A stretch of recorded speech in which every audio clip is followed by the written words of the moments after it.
रीना की शादी एक अमीर परिवार में हुई थी और रीना के पति और सास ससुर भी बहुत अच्छे थे। इसलिए रीना ने अपनी छोटी बहन की शादी भी अपने देवर से करा दी। शायद यही उसकी ज़िंदगी की सबसे बड़ी गलती थी। यह उन दिनों की बात है जब उसके पापा एक स्कूल में अध्यापक थे। तनख्वाह ज़्यादा नहीं थी लेकिन इज्जत बहुत थी। वे मेहनती इंसान थे और अपने परिवार से बेइंतहा मोहब्बत करते थे। घर में रीना, उसकी छोटी बहन तान्या और उसकी माँ रहती थी। परिवार साधारण था मगर रिश्तों में अपनापन था। रीना अपने पिता से बहुत प्यार करती थी और उनकी हर बात मानती थी। उसे लगता था कि उसके पापा जैसा नेक इंसान दुनिया में कोई नहीं। लेकिन उसकी छोटी बहन तान्या बिल्कुल अलग सोच रखती थी। उसे हमेशा शिकायत रहती थी कि उनके घर में बाकी लोगों जैसी दौलत क्यों नहीं है। वह अक्सर गुस्से में कहती कि कम पैसे में खुश रहने की बातें सिर्फ गरीब लोग खुद को समझाने के लिए करते हैं। रीना को उसकी बातें बिल्कुल पसंद नहीं आती थी। वह हर बार उसे समझाती कि पापा अपनी पूरी मेहनत से कमाते हैं और हम पर खर्च करते हैं, हमें उनकी मजबूरी समझनी चाहिए। लेकिन तान्या पर इन बातों का कोई असर नहीं होता था। उनकी माँ दोनों बहनों की लड़ाई देखकर हमेशा समझौता करवा देती थी और कहती थी कि अभी तान्या छोटी है, एक दिन सब समझ जाएगी। उनके घर में एक और रिश्ता था जो रीना को बहुत प्यारा लगता था। वह थी उसकी बुआ शबनम। शबनम बुआ विधवा थी और बहुत साधारण जिंदगी जी रही थी। उनके पति के गुजर जाने के बाद ससुराल वालों ने उनसे रिश्ता लगभग खत्म कर दिया था। वह सिलाई करके अपना घर चलाती थी और अपने बेटे अमन को पढ़ा रही थी ताकि वह आगे जाकर अच्छी नौकरी कर सके। गरीबी के बावजूद उनके चेहरे पर हमेशा सुकून रहता था। वे अपने भाई यानी रीना के पापा से बहुत मोहब्बत करती थी और अक्सर घर आया करती थी। रीना को भी अपनी बुआ से बहुत लगाव था क्योंकि उन्होंने हमेशा उसे बेटी की तरह प्यार दिया था। एक दिन दोपहर के वक्त रीना चाय लेकर दादी के कमरे की तरफ जा रही थी, तभी अंदर से धीमी आवाजें सुनाई दी। वह दरवाजे के पास रुक गई। अंदर उसकी माँ, दादी और बुआ बैठी बातें कर रही थी। तभी बुआ की आवाज आई कि अगर रीना का रिश्ता तय हो जाए तो मुझे बहुत सुकून मिलेगा। दादी ने भी हामी भरते हुए कहा कि अमन अच्छा लड़का है और अपनी माँ का बहुत ख्याल रखता है। ये सुनकर रीना का दिल तेजी से धड़कने लगा। उसे समझ नहीं आ रहा था कि आखिर किसके बारे में बात हो रही है। तभी उसकी माँ ने दरवाजे की तरफ देखा और उसे वहां खड़ा पाया। माँ ने जल्दी से कहा कि चाय अंदर रख दो, ठंडी हो जाएगी। रीना घबराकर अंदर गई और चाय रखकर वापस अपने कमरे में आ गई। लेकिन उसके मन में वही बातें घूम रही थी। पूरी रात वह इसी सोच में खोई रही कि आखिर उसके लिए क्या फैसला लिया जा रहा है। अगले दिन कॉलेज में भी उसका ध्यान पढ़ाई में नहीं लगा। हर वक्त वही सवाल उसके दिमाग में घूमता रहा। शाम को जब वह घर लौटी तो देखा कि बुआ फिर आई हुई थी। अब उसे पूरा यकीन हो गया कि जरूर उसकी शादी की बात चल रही है। रात को खाना खाने के बाद माँ ने दोनों बहनों को कमरे में भेज दिया, लेकिन रीना का मन बेचैन था। कुछ देर बाद वह पानी लेने के बहाने बाहर निकली तो देखा कि बुआ और पापा धीमी आवाज में बातें कर रहे थे। तभी दादी ने उसे देख लिया और प्यार से अपने पास बुला लिया। शबनम बुआ तुरंत उठी और उसे गले लगा लिया। फिर उन्होंने अपने पर्स से 500 का नोट निकालकर उसके हाथ में रख दिया। रीना हैरानी से अपने पापा को देखने लगी। पापा मुस्कुराए और बोले कि ले लो बेटी, ये तुम्हारे लिए है। तभी बुआ खुशी से बोले कि अब रीना मेरी अमानत है। जैसे ही अमन की नौकरी लग जाएगी मैं उसे अपनी बहू बनाकर घर ले जाऊंगी। ये सुनते ही रीना शर्म से लाल हो गई और जल्दी से अपने कमरे में आकर बैठ गई। उसकी मुट्ठी में भी वही नोट दबा हुआ था और दिल बहुत तेजी से धड़क रहा था। तभी तान्या कमरे में आई और बोली कि दादी ने क्यों बुलाया था। रीना ने धीरे से 500 का नोट दिखाया और कहा कि शायद मेरी बात पक्की कर रहे हैं। तान्या तुरंत भड़क गई। उसने गुस्से में कहा कि तुम पागल हो क्या जो इतनी खुश हो रही हो। ऐसे गरीब घर में जाकर तुम्हें क्या मिलेगा, पूरी जिंदगी समझौते ही करने पड़ेंगे। उसने यहाँ तक कह दिया कि माँ कभी भी इस रिश्ते से खुश नहीं होंगी क्योंकि वह चाहती है कि उनकी बेटियां किसी अमीर घर में जाएं।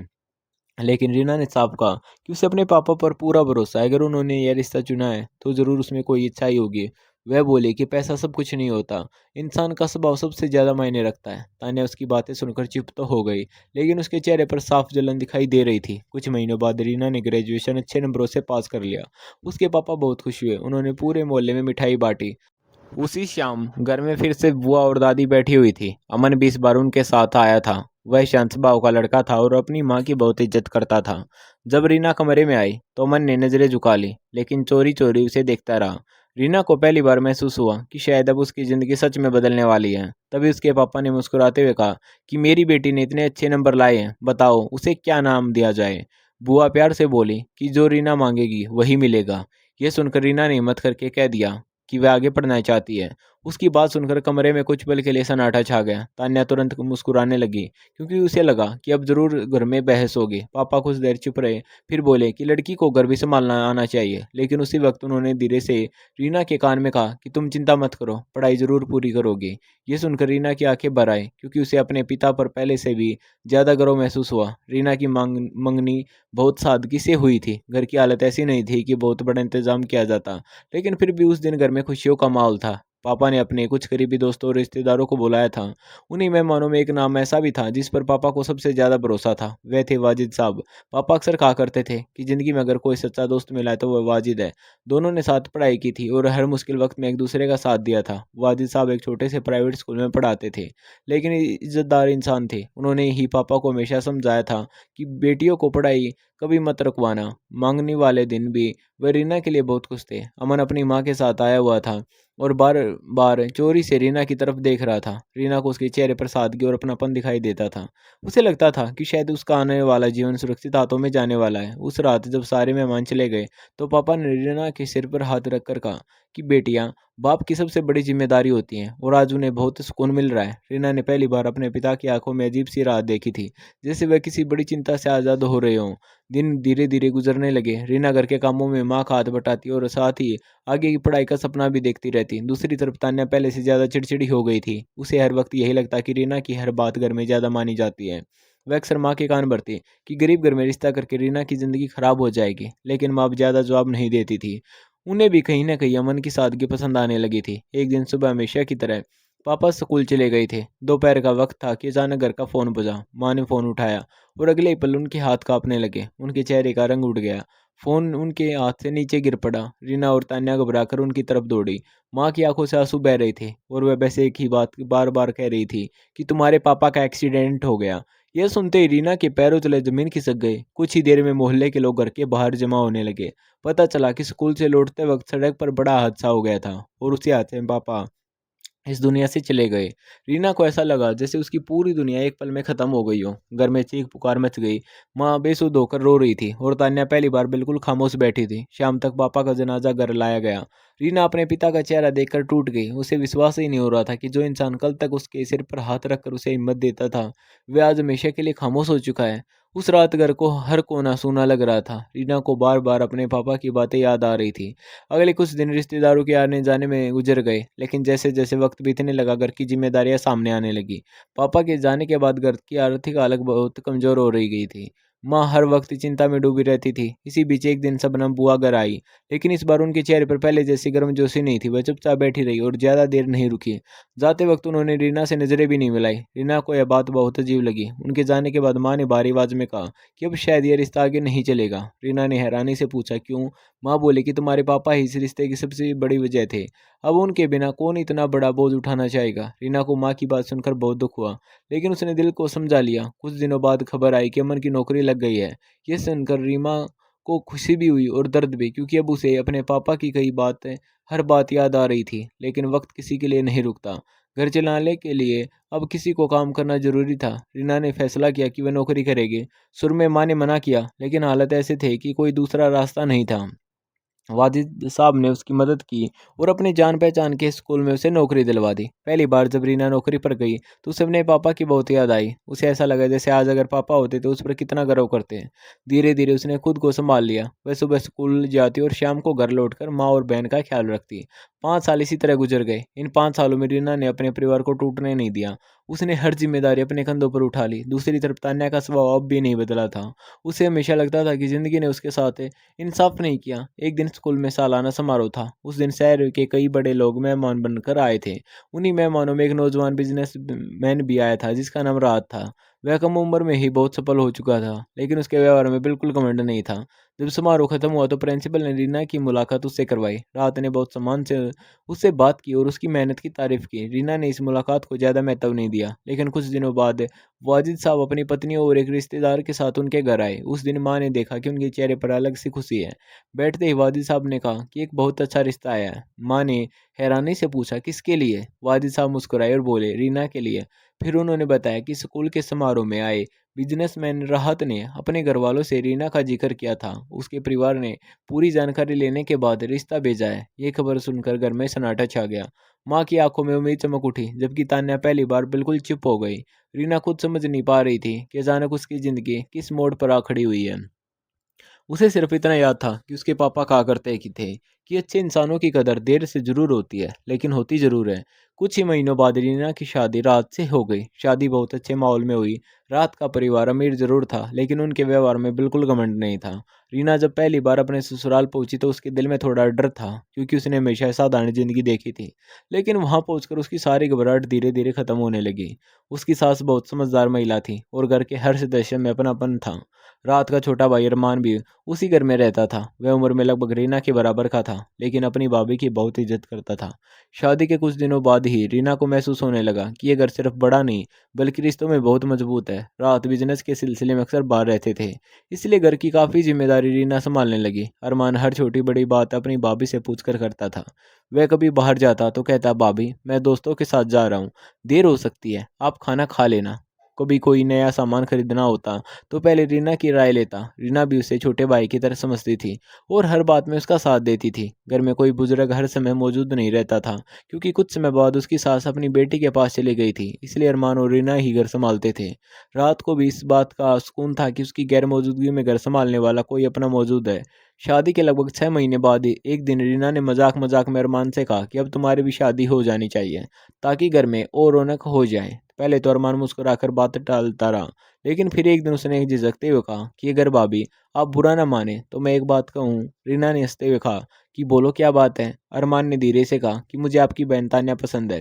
यह सुनकर रीना कुछ पल के लिए चुप रह गई, लेकिन फिर उसे खुशी हुई कि उसकी बहन उसी घर में आ जाएगी जहाँ उसे इतना सम्मान मिला है। उसने तुरंत रात से बात की और कुछ ही दिनों बाद दोनों परिवारों की रजामंदी से तान्या और अरमान की शादी तय हो गई।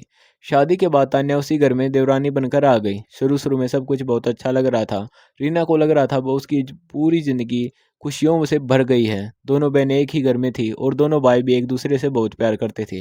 लेकिन यह खुशी ज्यादा समय तक नहीं टिक सकी। धीरे धीरे तान्या के मन में अजीब सी बेचैनी बढ़ने लगी।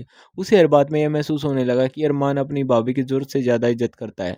जब भी कहीं बाहर जाना होता अरमान पहले रीना से पूछता, अगर कोई फैसला लेना होता तो वह भी अपनी भाभी की राय जरूर लेता। रीना को यह सब बिल्कुल सामान्य लगता था, क्योंकि वह हमेशा उसे छोटे भाई की तरह मानती थी। लेकिन तान्या के मन में जलन बढ़ती जा रही थी। वह अंदर ही अंदर सोचती कि इस घर में उसकी कोई अहमियत नहीं है। उसे लगता कि रीना हर जगह उससे ऊपर है। एक दिन जब अरमान और तान्या घूमने बाहर जा रहे थे तो अरमान ने आदत के मुताबिक कहा कि भाभी आप भी साथ चलिए, घर में अकेले क्या करेंगी। यह बात सुनते ही तान्या का चेहरा उतर गया, लेकिन उसने उस वक्त कुछ नहीं कहा। रात को कमरे में जाकर उसने अरमान से झगड़ा किया और बोली कि हर बात में अपनी भाभी को बीच में क्यों लाते हो, हमारी अपनी जिंदगी है, हमें किसी से पूछने की जरूरत नहीं है। अरमान ने बहुत समझाने की कोशिश की कि वह सिर्फ सम्मान की वजह से ऐसा करता है, लेकिन तान्या पर उसकी बातों का कोई असर नहीं हुआ। धीरे धीरे तान्या का व्यवहार बदलने लगा। वह अपनी माँ से फोन पर रीना की शिकायतें करने लगी। उसने यहाँ तक कहना शुरू कर दिया कि रीना जानबूझकर अरमान पर अपना असर बनाए रखना चाहती है। उसकी माँ ने भी उसे समझाने की कोशिश की, लेकिन तान्या अब अपने मन की बनाई हुई बातों पर यकीन करने लगी थी। रीना की इन सब बातों की बिल्कुल खबर नहीं थी। वह तो अपनी बहन को खुश देखने के लिए हर कोशिश कर रही थी। एक दिन दोपहर में रीना की तबीयत थोड़ी खराब थी। उसे चक्कर जैसा महसूस हो रहा था। वह अपने कमरे में आराम कर रही थी। उसी दौरान तान्या चुपचाप उसके कमरे में आई और बोली कि शायद गर्मी की वजह से कमजोरी हो गई है, ये ड्रिंक पी लो, आराम मिल जाएगा। रीना ने बिना कुछ सोचे वह पी लिया। थोड़ी देर बाद उसे बहुत ज़्यादा नींद आने लगी और वह गहरी नींद में सो गई। तान्या ने उसका फ़ोन अपने पास रख लिया ताकि कोई संपर्क न कर सके। उसी दिन रात ने मैसेज किया था कि वह रात को देर से घर आएंगे, क्योंकि एक ज़रूरी बिजनेस मीटिंग है। रात के करीब 10 बजे अरमान रीना के कमरे के बाहर आया, क्योंकि तान्या ने उसके कहा था कि भाभी की तबीयत अचानक ज़्यादा खराब हो गई है, शायद डॉक्टर के पास ले जाना पड़े।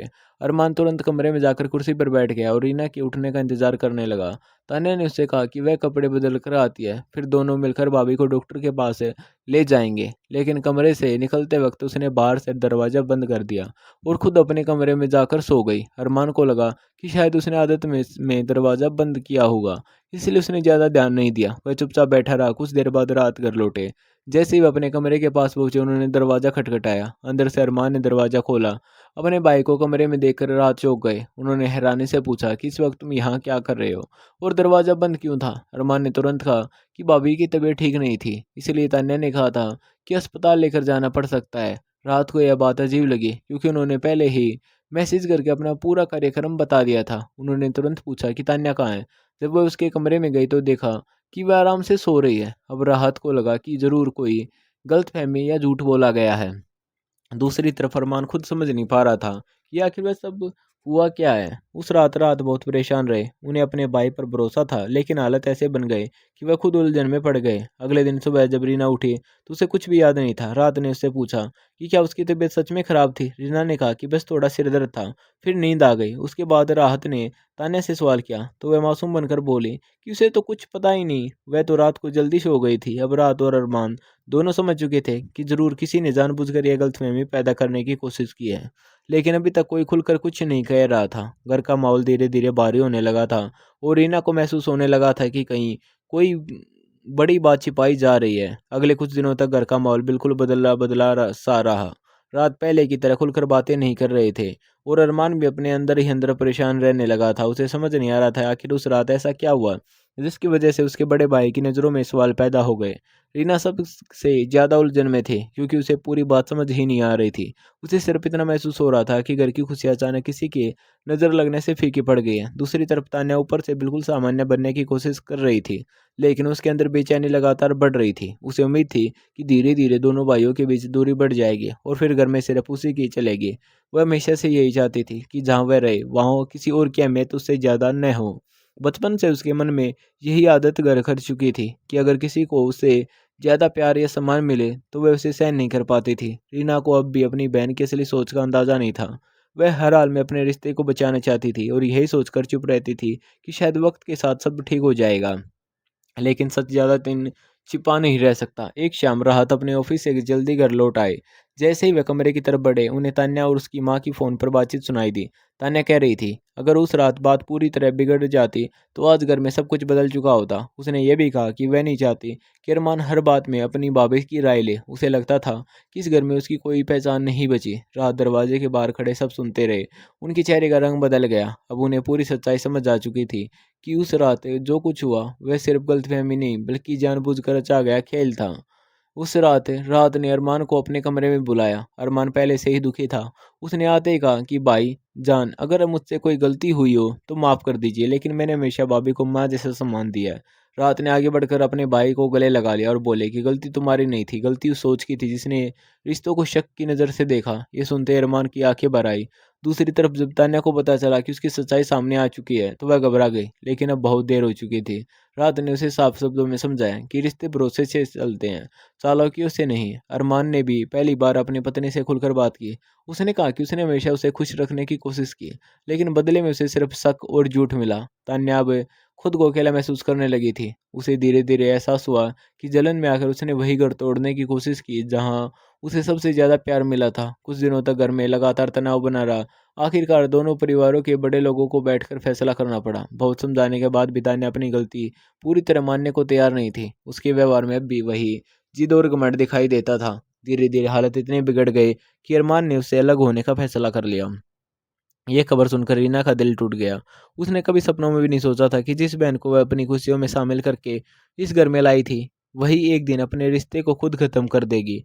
माँ भी बहुत रोई क्योंकि उन्हें अब समझ आ चुका था कि तान्या की सबसे बड़ी दुश्मन कोई और नहीं बल्कि उसकी अपनी सोच थी।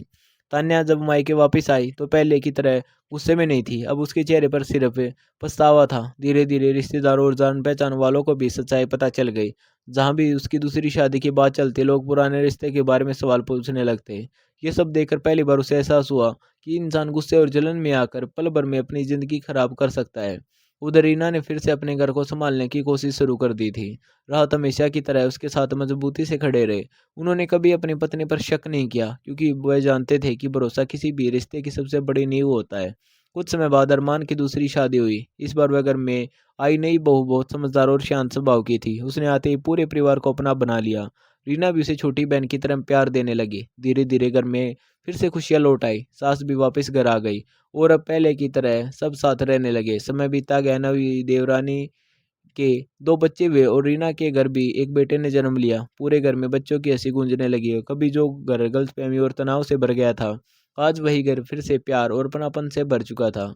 कई बार रात को अकेले बैठकर रीना पुराने दिनों को याद करती थी। उसे अपने पापा की बातें याद आती थी